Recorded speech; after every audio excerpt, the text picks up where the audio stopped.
पवन जी को छेड़ना, हर हर मतलब मोमेंट पे छेड़ते रहना, प्यार हो जाता है मुझे, एक तरफा प्यार हो जाता है उनसे। अभी जिस फिल्म का हम लोग डबिंग कर रहे हैं उसका नाम है हमार स्वाभिमान, जो कि पवन जी के साथ है। और इस फिल्म में मैं बहुत चुलबुली सी कैरेक्टर निभा रही हूँ, जो कि मैं उनकी भैया की साली हूँ। और बाकी फिल्म आप लोग देखिएगा तब बताएंगे। बहुत चुलबुली है। एक्चुअली क्या होता है कि मैं जाती हूँ दीदी के घर पे, तो दीदी का देवर और काफ़ी रहता है ना ऐसा कुछ, तो पवन जी को छेड़ना, हर हर मतलब मोमेंट पे छेड़ते रहना होता है, प्यार हो जाता है मुझे, एक तरफा प्यार हो जाता है उनसे। और बस यही चलता रहता है हम लोग का छेड़खानी वाला।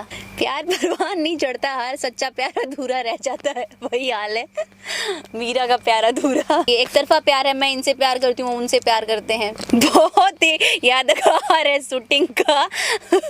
यहाँ पे क्या हुआ कि हम लोग शूट कर रहे थे जब प्रतापगढ़ में, तो आई थिंक राम जी आप आए थे वहाँ पे, तो हमें पता नहीं था कि कौन इस पिक्चर में कौन क्या, हमें पता था कि मतलब मैं ये किरदार निभा रही हूँ और नहीं पता था कि कौन हीरोइन ही क्या है।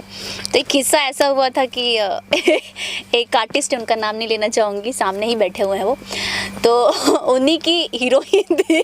उनके लिए कम से कम 5-6 हीरोइन मंगाया गया, चेंज पे चेंज, चेंज पे चेंज, एक हो रही है चेंज तो एक हो रही है चेंज।